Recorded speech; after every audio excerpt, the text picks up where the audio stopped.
ദൈവത്തിൻ്റെ പരിശുദ്ധ നാമം വാഴ്ത്തപ്പെടുമാറാകട്ടെ. ഈ അനുഗ്രഹിക്കപ്പെട്ട മാസത്തിൻ്റെ അവസാനത്തെ ഞായറാഴ്ച വിശുദ്ധനായ ദൈവമക്കളോട് ഒരുമിച്ച് ചേർന്ന് ദൈവത്തെ ആത്മാവിലും സത്യത്തിലും നീതിയിലും വിശുദ്ധിയിലും ആരാധിക്കുവാൻ ദൈവം തന്നിരിക്കുന്ന വലിയ കൃപയ്ക്കായിട്ട് ഞാൻ സകല മഹത്വവും ദൈവത്തിന് കരയേറ്റുന്നു. അതുപോലെ തന്നെ ഇതുവരെയും ആരാധനകൾക്ക് ലീഡ് ചെയ്യുകയും കാഴ്ചപ്പാടുകൾ നൽകി ദർശനങ്ങൾ നൽകി ഈ പ്രദേശത്ത് ഇങ്ങനെ ഒരു ആത്മഭാരത്തോടുകൂടെ വേല ചെയ്ത് ഉപവസിച്ച് നിങ്ങൾക്ക് വേണ്ടി ജാഗരിച്ചു കൊണ്ടിരിക്കുന്ന ഷാജി പാസ്റ്റർ അവർകൾ, അതുപോലെ തന്നെ ജയ്മസി സംഘിൻ്റെ ഡയറക്ടറായിരിക്കുന്ന എൻ്റെ ഏറ്റവും അടുത്ത സുഹൃത്തായിരിക്കുന്ന പാസ്റ്റർ ഷാജി പാലിയോടവർകൾ, അതുപോലെ തന്നെ അതിൽ പ്രവർത്തിക്കുന്ന പ്രിയപ്പെട്ട മറ്റ് സുഹൃത്തുക്കൾ, എനിക്ക് മുൻപായി ദൈവവചനം സംസാരിച്ച കർത്തൃദാസൻ, കൊയറംഗങ്ങൾ, എല്ലാവർക്കും കർത്താവായ യേശുക്രിസ്തുവിന്റെ നാമത്തിൽ എൻ്റെ വന്ദനത്തെ ഞാൻ രേഖപ്പെടുത്തുന്നു. സമയം വളരെ പരിമിതമാണ്, ഒരുപാട് സമയം കടന്നുപോയി. ഈ പറഞ്ഞതിലൊന്നും കൂടുതലായിട്ട് പറയാനായിട്ട് എനിക്കൊന്നുമില്ല. എല്ലാവർക്കും പരിചിതമായിട്ടുള്ള കാര്യമാണ്. നിങ്ങൾ ഒരുപാട് സമയം കൊണ്ടിരിക്കുന്നവരാണെന്നുള്ള ബോധ്യവും എനിക്കുണ്ട്. കൃത്യസമയത്ത് ഇത് അവസാനിപ്പിക്കണമെന്നുമുണ്ട്. എന്തായാലും ഞാൻ എന്നെ മുഖ്യ പ്രഭാഷകനെന്ന് പരിചയപ്പെടുത്തിയതിൻ്റെ അടിസ്ഥാനത്തിൽ ഒരു വാക്യം വായിച്ച് ഇവിടെ ഇരുന്നപ്പോൾ എൻ്റെ മനസ്സിൽ ദൈവം നൽകിയ 1-2 കാര്യങ്ങൾ മാത്രം പറഞ്ഞ് ഞാൻ അവസാനിപ്പിക്കാം. അപ്പോസ്തല പ്രവൃത്തികളുടെ പുസ്തകം 9-ാം അധ്യായം അതിൻ്റെ 31-ാമത്തെ വാക്യം. അപ്പോസ്തല പ്രവൃത്തി 9-ാം അധ്യായം അതിൻ്റെ 31-ാമത്തെ വാക്യം പ്രാരംഭമായിട്ട് ഞാൻ നിങ്ങൾക്കായി വായിക്കുന്നു. അങ്ങനെ യഹൂദിയ, ഗലീലിയ, ശമരിയ എന്നീ ദേശങ്ങളിലൊക്കെയും സഭയ്ക്ക് സമാധാനം ഉണ്ടായി. അടുത്ത് അത് ആത്മീക വർധന പ്രാപിച്ചും കർത്താവിനോടുള്ള ഭക്തിയിലും പരിശുദ്ധാത്മാവിൻ്റെ പ്രബോധനത്തിലും നടന്ന് പെരുകിക്കൊണ്ടിരുന്നു. The church was increased by the Holy Spirit when the persecution was being brutally entered into the church. എന്ന് പറഞ്ഞാൽ സഭ വളർന്നത് പ്രതികൂലം വന്നപ്പോഴാണ്. Hallelujah. Where there is persecution, there will begin the growth of our church. നമ്മുടെ സഭ വളരുന്നത് പ്രതിസന്ധിയിലൂടെയും പെർസിക്യൂഷനിലൂടെയുമാണ്. Hallelujah. ഞാൻ ആലോചിക്കുകയായിരുന്നു, എങ്ങനെയാണ് സഭയ്ക്ക് സമാധാനം ഉണ്ടാകുക പെർസിക്യൂഷനിൽ? എങ്ങനെയാണ് സഭയ്ക്ക് സ്വസ്ഥമായിട്ടിരിക്കാൻ കഴിയുക? അതിൻ്റെ പ്രധാനപ്പെട്ട കാരണം അവിടെ പറഞ്ഞിരിക്കുകയാണ്, പരിശുദ്ധാത്മാവിൻ്റെ പ്രബോധനത്തിലായിരുന്നു എന്നുള്ളതാണ്. ഹല്ലേലൂയ. നമ്മൾ ദൈവത്തിൻ്റെ പരിശുദ്ധാത്മാവിൻ്റെ പ്രബോധനത്തിലാണ് എങ്കിൽ ഈ പീഡനങ്ങളൊന്നും ഒന്നുമേ അല്ല. നമുക്കറിയാം, ഇന്ത്യയിൽ എല്ലായിടത്തും പെർസിക്യൂഷൻസ്, പീഡനങ്ങൾ വർദ്ധിച്ചു വരുന്ന കാലഘട്ടത്തിലാണ്. ലോകമെമ്പാടുമുള്ള നമ്മുടെ ലോകത്തിലെമ്പാടുമുള്ള ക്രൈസ്തവ ജനതയുടെ എണ്ണം എടുത്താൽ, അല്ലെങ്കിൽ ലോകത്തിലുള്ള സകല മതങ്ങളെയും എടുത്താൽ, ഏറ്റവും കൂടുതൽ രക്തസാക്ഷികളായിട്ടുള്ളത് ക്രൈസ്തവ മിഷണറിമാരാണ്, ക്രൈസ്തവ വിശ്വാസികളാണ്. ഇത്രയും ബ്രൂട്ടലായിട്ട് കൊല്ലപ്പെട്ടിട്ടുള്ള മറ്റൊരു ഗ്രൂപ്പില്ല. വചനത്തിൽ ഇങ്ങനെയാണ് കാണുന്നത്, കർത്താവ് തന്നെയാണ് പറയുന്നത്, പച്ചമരത്തോട് ഇങ്ങനെയാണെങ്കിൽ പട്ടമരത്തോട് എങ്ങനെയാണ്? അപ്പൊ പെർസിക്യൂഷൻ എന്ന് പറയുന്നത്, ഞാൻ ഇങ്ങനെ പറയാൻ ആഗ്രഹിക്കുന്നു, it's A gift of God. ദൈവത്തിന്റെ ദാനമാണ്. Hallelujah, hallelujah. അപ്പോ പെർസിക്യൂഷൻ എന്ന് പറയുന്നത്, ഈ പെർസിക്യൂഷൻ നടന്ന കാലത്ത് എന്നെ ചിന്തിപ്പിച്ച മറ്റൊരു വാക്യമാണ് അപ്പോസ്തല പ്രവൃത്തി 4:32 മുതൽ 33 വരെയുള്ള വേദഭാഗങ്ങൾ വായിക്കേണ്ട. അവിടെ കാണുന്നത്, ആ സമയത്താണ് സഭയിൽ ഒരു യൂണിറ്റി ഉണ്ടായത്, ആ സമയത്താണ് സഭയിൽ ഒരു ഐക്യമുണ്ടായത്, ആ സമയത്താണ് സഭയിൽ ഉണർവുണ്ടായത്. ചരിത്രത്തിലുടനീളം പരിശോധിച്ചു കഴിഞ്ഞാൽ എവിടെയെല്ലാം പെർസിക്യൂഷൻ ഉണ്ടായിട്ടുണ്ടോ അവിടെയെല്ലാം സഭയ്ക്ക് ഉണർവും പരിശുദ്ധാത്മാവിന്റെ നിറവും ദൈവത്തിന്റെ വിടുതലും ദൈവജനത്തിന്റെ വളർച്ചയും സഭയുടെ വളർച്ചയും ആത്യന്തികമായി വർദ്ധിച്ചു കൊണ്ടിരുന്നു എന്ന് വിശുദ്ധ വേദപുസ്തകത്തിലും ചരിത്രത്തിലും നമ്മെ പഠിപ്പിക്കുന്നു.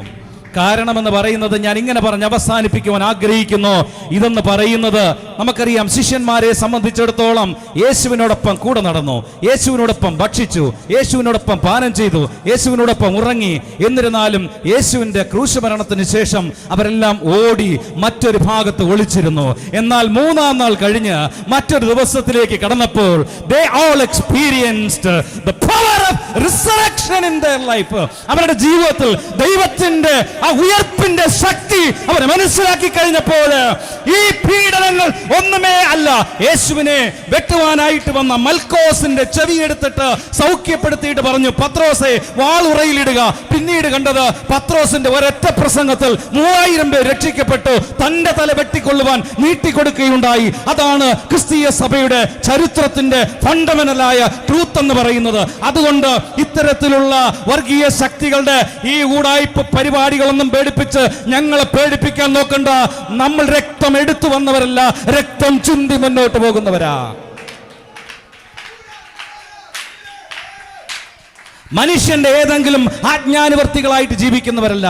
മനുഷ്യൻ ക്ഷണിച്ചത് കൊണ്ട് വന്നതല്ല, ദൈവത്താൽ ആകർഷിക്കപ്പെട്ടിട്ട് ക്രിസ്തുവിന്റെ പരിശുദ്ധമാകുന്ന രക്തത്താൽ വീണ്ടെടുക്കപ്പെട്ടിട്ട് ഇവിടെ ഇരിക്കുന്നവരാണ് നാം ഓരോരുത്തരും. അതുകൊണ്ട് ഇവിടെ റെസറക്ഷന്റെ പവർ എക്സ്പീരിയൻസ് ചെയ്തിട്ടുള്ള ആർക്കും ഈ പെർസിക്യൂഷൻ, പീഡനം നത്തിങ്. ഹല്ലേലൂയ. ഇന്നലെ ഞാനിങ്ങനെ ഒരു വീഡിയോ കൊണ്ട് മനസ്സിലായത് ഇങ്ങനെയാണ്, പരുന്ത് അതും കാക്കയുമായിട്ട് ഒരിക്കലും ഫൈറ്റ് ചെയ്യാൻ പോകാറില്ല, റെസിസ്റ്റ് ചെയ്യാറുണ്ട്. ക്രിസ്തീയ പീഡനങ്ങൾ വരുമ്പോൾ നമ്മൾ അവരോട് ഫൈറ്റ് ചെയ്യാനല്ല പോകുന്നത്, നമ്മൾ റെസിസ്റ്റ് ചെയ്യാറുണ്ട്. അപ്പോൾ ആ കാക്കയും പരുന്തിൻ്റെയും കാര്യം പറയുമ്പോൾ, കാക്കയും പരുന്തും തമ്മിൽ വഴക്ക് കൂടിയാൽ പരുന്തൊരിക്കലും കാക്കയോട് പോയിട്ട് പറയില്ല നമുക്കൊരു യുദ്ധം നടത്താമെന്ന്. ഇല്ല, പരുന്ത് മുകളിലേക്ക് പറക്കും. കാക്കയ്ക്ക് ഒരു പരിധി വരെ പറക്കാൻ പറ്റൂ, പിന്നെ ഓക്സിജൻ കിട്ടുകയില്ല. പരുന്ത് അതിൻ്റെ മുകളിൽ പറക്കും, കാക്ക താഴെ പിന്നെ താഴോട്ട് വരും. നമ്മൾ മുകളിലോട്ട് പറക്കുന്നവരാണ്. ഹല്ലേലൂയ. അതുകൊണ്ട് ആരിലെല്ലാം പവർ ഓഫ് റിസറക്ഷൻ, ഉയർത്തെഴുന്നേൽപ്പിന്റെ ശക്തി വ്യാപരിക്കുന്നു, അവരെ ഒന്നും തളർത്തുവാൻ കഴിയുകയില്ല. ഞങ്ങളുടെ ചോര എടുത്തോളൂ, പക്ഷേ ഒരിക്കലും സുവിശേഷത്തെ അവസാനിപ്പിക്കുവാൻ കഴിയുകയില്ല. ഇതെന്ന് പറയുന്നത്, സുവിശേഷം എന്ന് പറയുന്നത് ആദിമ നൂറ്റാണ്ടിൽ അല്ല, അങ്ങനെയല്ല, ലോകത്തിന്റെ ആരംഭത്തിൽ തന്നെ സർപ്പത്തിന്റെ തല സ്ത്രീയുടെ സന്തതി തകർക്കുമെന്നുള്ള പ്രോട്ടോ ഇവാഞ്ചലിയം. ഇത് പഴയ നിയമത്തില് അബ്രഹാമിന് മുമ്പ്, ഇസഹാക്കിന് മുമ്പ്, യാക്കോബിന് മുമ്പ് ദൈവത്താൽ അനൗൺസ് ചെയ്യപ്പെട്ട ഈ സുവിശേഷം, അതിനെ ലോകത്തിൽ ഒരു ശക്തിക്കും തോൽപ്പിക്കാൻ കഴിയുകയില്ല. You can attack me as എന്നെ അറ്റാക്ക് ചെയ്യുവാനായിട്ട് കഴിയും, ദൈവദാസനെ അറ്റാക്ക് ചെയ്യുവാനായിട്ട് കഴിയും. സുവിശേഷം എന്ന് പറയുന്ന കൺസെപ്റ്റ് അതൊരിക്കലും നശിച്ചു പോകുകയില്ല. അതുകൊണ്ട് ഞാൻ ഇങ്ങനെ പറയട്ടെ, ഇവിടെ ഇരിക്കുന്ന ദൈവമക്കളെ, we all should experience the power of resurrection in our life. നമ്മുടെ ജീവിതത്തിൽ ഉയർത്തെഴുന്നേൽപ്പിന്റെ ശക്തിയാണ് നാം ആത്യന്തികമായിട്ട് പ്രാപിക്കേണ്ടത്. അതിനുശേഷം ഈ അപ്പോസ്തലന്മാരെല്ലാം ഈ ശക്തി മനസ്സിലാക്കിയിട്ട് അവരുടെ ജീവൻ തന്നെ കൊടുക്കുവാനായിട്ടിടയായി തീർന്നു. തോമാസ് ലീഗ ഇന്ത്യയിലേക്ക് കടന്നു വന്നു, തൻ്റെ ജീവൻ ഇവിടെ ബലി കഴിപ്പിച്ചു. ആകയാൽ ഈ ഉടായ്പൊന്നും ഈ ഉടുക്ക് കാട്ടിയൊന്നും നമ്മളെ പേടിപ്പിക്കേണ്ട കാര്യമില്ല. എന്നാൽ നമുക്കൊരു നിയമമുണ്ട്, അത് ഞാൻ പറയാൻ ആഗ്രഹിക്കുന്നു. ആസ് എ പൗരൻ, ഒരു പൗരൻ എന്ന നിലയിൽ നമ്മൾ ടാക്സ് കൊടുക്കുന്നുണ്ട്, നമ്മളിവിടെ ജീവിക്കുന്നവരാണ്, ഇത് നമ്മുടെ രാജ്യമാണ്, നമ്മൾ ജനിച്ചു വളർന്ന സ്ഥലമാണ്. ആ അർത്ഥത്തിൽ പറയുകയാണെങ്കിൽ നിയമപരമായിട്ടുള്ള ആ പോരാട്ടം നമ്മൾ തുടർന്നേ മതിയാകൂ. അത് ദൈവത്തിൻ്റെ വചനത്തിൽ അനുശ്വാസിക്കുന്ന കാര്യമാണ്. അത് നമ്മൾ ഇറ്റ്സ് നോട്ട് ഫൈറ്റിംഗ്, അതിനെതിരെ കൊടുക്കുകയില്ല. നമ്മൾ എങ്ങോട്ട് തടുക്കുവാൻ വരുമ്പോൾ ഈ രാജ്യം നൽകിയിട്ടുള്ള എല്ലാ നിയമങ്ങളും പാലിച്ചുകൊണ്ട് നിയമവ്യവസ്ഥയിലൂടെ വി വിൽ റെസിസ്റ്റ്. നമ്മളതിനെ തടുക്കും, അതിനുള്ള ബാധ്യത നമുക്ക് ഉണ്ട്. ഹല്ലേലൂയ. ആ കാരണം നമ്മൾ ഈ ഭാരതത്തിലുള്ളവരാണ്, നാം ഇവിടെയുള്ളവരാണ്, നാം ദൂരെ നിന്നും ഒന്നും വന്നവരല്ല. ഇവിടെ ജനിച്ച് ഇവിടുത്തെ ഭക്ഷണം കഴിച്ച് ഇവിടുത്തെ ജീവിക്കുന്നവരാണ്. മൂന്നാമതായിട്ട് ഞാൻ പറയാൻ ആഗ്രഹിക്കുന്നത്, ഇന്ന് ക്രൈസ്തവ ലോകത്തിൽ നമുക്ക് വേണ്ട മറ്റൊരു കാര്യം, ഈ സഭയിൽ നിന്നാകട്ടെ ഏത് സഭയിൽ നിന്നാകട്ടെ, നമുക്ക് വേണ്ടി സംസാരിക്കാനായിട്ട് മാധ്യമങ്ങളിൽ ഒരാളില്ല, ജുഡീഷ്യറിയിൽ ഒരാളില്ല. ഒരു അധ്യാപകനായിട്ട്, ഡോക്ടറായിട്ട്, എഞ്ചിനീയറായിട്ട് ഒക്കെയുണ്ട്. അതിനപ്പുറമായിട്ട് ഒരു പൊളിറ്റിക്കൽ പലപ്പോഴും നമ്മൾ ക്ഷമിക്കണം, നിങ്ങൾ എന്താണെന്ന് ചിന്തിക്കുന്നത് ഞാൻ അറിയുന്നില്ല. പൊളിറ്റിക്കലി നമുക്കൊരു കൈവപ്പുണ്ടാകണം. ഇവിടെ ഒന്ന് നല്ല ദൈവഭക്തന്മാരെ, അഭിഷിക്തന്മാരായ രാഷ്ട്രീയക്കാരെഴുന്നേൽക്കണം. IAS കാരുണ്ടാകണം, ജഡ്ജിമാരുണ്ടാകണം, മാധ്യമ പ്രവർത്തകരുണ്ടാകണം, സ്പോർട്സ് താരങ്ങളുണ്ടാകണം, ആർട്സ് താരങ്ങളുണ്ടാകണം. എല്ലാ സ്ഥലങ്ങളിലും രക്ഷിക്കപ്പെട്ട ദൈവമക്കൾ, അഭിഷിക്തന്മാരായ ദൈവമക്കൾ ആ കീ പോസ്റ്റുകളിൽ ഇരിക്കേണ്ടത് ആവശ്യമാണ്. കാരണം എസ്തർ രാജധാനിയിൽ ഇരുന്നതുപോലെ, ജോസഫ് മന്ത്രിയായതുപോലെ, ദാനിയേൽ പ്രമുഖനായതുപോലെ ദൈവമക്കൾക്ക് വേണ്ടി പക്ഷപാതം ചെയ്യുന്ന ടോപ്പ് ക്ലാസ് ആയിട്ടുള്ള നല്ല നല്ല പോസ്റ്റുകളിൽ ദൈവമക്കൾക്ക് വേണ്ടി സംസാരിക്കുവാനായിട്ട് നമ്മുടെ സഭയിൽ നിന്നും യുവാക്കൾ എഴുന്നേൽക്കട്ടെ, യുവതികൾ എഴുന്നേൽക്കട്ടെ.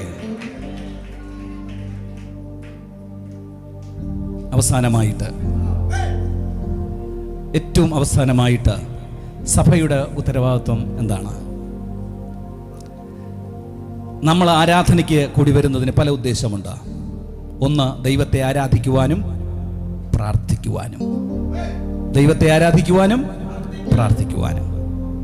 രണ്ടാമതായിട്ട് ആദിമസഭ കൂടി വന്നത് ടു ഹാവ് എ ഫെലോഷിപ്പ്, കൂട്ടായ്മ ആചരിക്കുവാനായിട്ട്, പരസ്പരം അങ്ങോട്ടും ഇങ്ങോട്ടും കൂട്ടായ്മ ആചരിക്കുവാനായിട്ട്, ഒരു സഹോദരനെ മറ്റൊരു സഹോദരൻ കൈത്താങ്ങുന്ന അനുഭവം. നമ്മുടെ സഭയെന്ന് പറയുന്നത് ഒരു ശരീരത്തിൻ്റെ അവയവമാണ്. ഏതെങ്കിലും ഒരു വ്യക്തിക്ക് ഒരു ചെറിയൊരു വിഷമമുണ്ടായാൽ അത് നമ്മുടെ വിഷയമായിട്ട് ഏറ്റെടുത്ത് പ്രാർത്ഥിക്കാൻ കഴിയണം. അത് ആദിമസഭ ചെയ്തിരുന്നു. മൂന്നാമതായിട്ട് ഇവിടെ ഇരുന്നപ്പോൾ ദൈവം എൻ്റെ മനസ്സിൽ തോന്നിയ ഒരാലോചന പറഞ്ഞ് അവസാനിപ്പിക്കാം. ഇവിടെ നിന്നും, ആദിമസഭയിൽ നിന്നും മിഷണറിമാരെഴുന്നേറ്റിരുന്നു. ഹല്ലേലൂയ. ധാരാളം മിഷണറിമാര് നമ്മുടെ ഈ ആലയത്തിൽ നിന്ന് എഴുന്നേൽക്കട്ടെ. ചെറുപ്പക്കാരായിട്ടുള്ളവര്. അത് നമുക്കറിയാം, ആദിമ കാലഘട്ടങ്ങളിൽ നമ്മുടെ നാട്ടിൽ മിഷണറിമാർ വന്നത് പഠിക്കാൻ കഴിവില്ലാത്തവരോ അല്ലെങ്കിൽ വിദ്യാഭ്യാസമില്ലാത്തവരല്ല. ഡോക്ടേഴ്സ്, എഞ്ചിനീയേഴ്സ്, അതുപോലെ റൈറ്റേഴ്സ്, അങ്ങനെയുള്ള മിഷണറിമാരാണ് ഭാരതത്തിലേക്ക് കടന്നു വന്നത്. എന്നെ കേൾക്കുന്ന പ്രിയമുള്ളവരെ, ഇന്ന് അവരുടെ നാട്ടിലേക്കും അതുപോലെ തന്നെ ലോകത്തിന്റെ വിവിധ ഭാഗത്തേക്കും നമ്മുടെ ഭാരതത്തിനും ഏറ്റവും ആവശ്യമായിരിക്കുന്നത് മിഷണറിമാരെയാണ്. നമ്മളൊരു പക്ഷേ രണ്ട് ദൗത്യങ്ങൾ ചെയ്യുന്നുണ്ടാകാം. ആരാധിക്കുന്നുണ്ട്, പ്രാർത്ഥിക്കുന്നുണ്ട്, വിടുതൽ പ്രാപിക്കുന്നുണ്ട്. രണ്ടാമത്തെ കാര്യം, നമ്മൾ കൂട്ടായ്മ ആചരിക്കുന്നുണ്ടാകാം, സഹായിക്കുന്നുണ്ടാകാം. പക്ഷെ മൂന്നാമത്തെ കാര്യത്തിൽ പിശാച് ഈ നാളുകൾ വളരെ കണ്ണിങ് ആയിട്ട് പ്രവർത്തിച്ചുകൊണ്ടിരിക്കുക. ഈ സുവിശേഷ വേലയ്ക്ക് വേണ്ടി ഇറങ്ങാനായിട്ട് താല്പര്യമില്ലാത്ത ഒരു കാലഘട്ടത്തിലാണ് സാമ്പത്തിക വിഷയം പറഞ്ഞ്, മറ്റ് ബുദ്ധിമുട്ടുകൾ പറഞ്ഞ്, മറ്റ് പെരിഫറൽ ആയിട്ടുള്ള കാര്യങ്ങൾ പറഞ്ഞ് സുവിശേഷ വേലയ്ക്ക് വേണ്ടി ചെറുപ്പക്കാര് എഴുന്നേൽക്കുന്നില്ല. കാരണം ഞാൻ 2 സെമിനാരിയിൽ പഠിപ്പിക്കുന്ന ഒരു അധ്യാപകനാണ്. ഇന്ന് മലയാളികളായിട്ടുള്ളവര്, തമിഴരായിട്ടുള്ളവര്, സൗത്ത് ഇന്ത്യക്കാര് സുവിശേഷ വേലയ്ക്ക് വരുന്നില്ല. നോർത്ത് ഈസ്റ്റിൽ നിന്നും മറ്റ് ഭാഗത്തു നിന്നുമൊക്കെ ആൾക്കാർ വരുന്നുണ്ട്. ഇവിടെ നിന്നും ചില സുവിശേഷകർ കർത്തൃദാസനോട് പറയുകയാണ്, ഉപവാസം കഴിയുമ്പോൾ ചിലർ നോർത്ത് ഇന്ത്യയിൽ പോയിരിക്കണം. ഹല്ലേലൂയ. ചിലർ നോർത്ത്, ഇവിടെ നാം ഇങ്ങനെ ഇവിടെ ഇരിപ്പത് നന്നല്ല എന്നാണ് പാട്ടുകാരൻ പറഞ്ഞത്. നാം ഇവിടെ ഇങ്ങനെ വെറുതെ ഇരുന്ന് അനുഗ്രഹം പ്രാപിച്ച് ഞാനും എൻ്റെ കുടുംബവുമായിട്ട് പോവുകയല്ല. കർത്താവിന് വേണ്ടി ജ്വലിക്കുന്ന ചില യുവാക്കളെ കൊടുക്കുവാൻ ഇവിടെ ഇരിക്കുന്ന മാതാപിതാക്കൾ ഇന്ന് മുതൽ പ്രാർത്ഥിച്ചാട്ടെ. നിന്റെ പനി മാറുന്നത് രണ്ടാമത്. കർത്താവിന്റെ വേലയ്ക്ക് വേണ്ടി ആളെ അയക്കുവാനായിട്ട് മുഴങ്കാൽ മടക്കുന്ന ആരെങ്കിലും ഉണ്ടോ? ഒരു വാക്ക് ഞാൻ അങ്ങനെ പറയാറില്ല. 1993 മിലിറ്ററി പോലീസിൽ ജോലി കിട്ടിയ ഒരു വ്യക്തിയാണ്. അതിനായിട്ട് പോകാൻ തീരുമാനിച്ച ഒരു വ്യക്തിയാണ്. എൻ്റെ അമ്മയുടെ കരഞ്ഞുള്ള പ്രാർത്ഥനയാണ് ഇന്ന് ഞാനൊരു സുവിശേഷകനായിട്ട് ഇവിടെ നിൽക്കുന്നത്. അപ്പോൾ ഞാൻ പറഞ്ഞു വന്നത്, അമ്മമാർ ഇന്ന് മുതൽ പ്രാർത്ഥിക്കണം. എൻ്റെ പിള്ള ഒരു ഡോക്ടറായിട്ട് സുവിശേഷ വേലയ്ക്ക് പോകട്ടെ, എൻ്റെ പിള്ള ഒരു എഞ്ചിനീയറായിട്ട് സുവിശേഷ വേലയ്ക്ക് പോകട്ടെ. വിദ്യാഭ്യാസം ഇല്ലാതെ പോകണമെന്നല്ല പറഞ്ഞത്. പഠിച്ച നല്ല കഴിവുള്ള മക്കളെ സുവിശേഷ വേലയ്ക്ക് വേണ്ടി കൊടുക്കുവാൻ തയ്യാറാകട്ടെ. അതിനായിട്ട് ഈ സഭയെ ദൈവം ധാരാളമായിട്ട് അനുഗ്രഹിക്കട്ടെ. ഇന്ന് മുതൽ ഈ ഒരു പ്രോഗ്രാം മുതൽ അതിനായിട്ടുള്ള പ്രാർത്ഥന സഭയും കുടുംബങ്ങളും വ്യക്തികളുമായിട്ട് ആരംഭിക്കട്ടെ എന്ന് പറഞ്ഞുകൊണ്ട് ഇങ്ങനെ ഒരു അവസരം നൽകിയ നിങ്ങൾക്ക് എല്ലാവിധ നന്മകളും ആശംസകളും നേർന്നുകൊള്ളുന്നു. ദൈവനാമം മഹത്വപ്പെടുമാറട്ടെ. ജയ് മസീഹ്.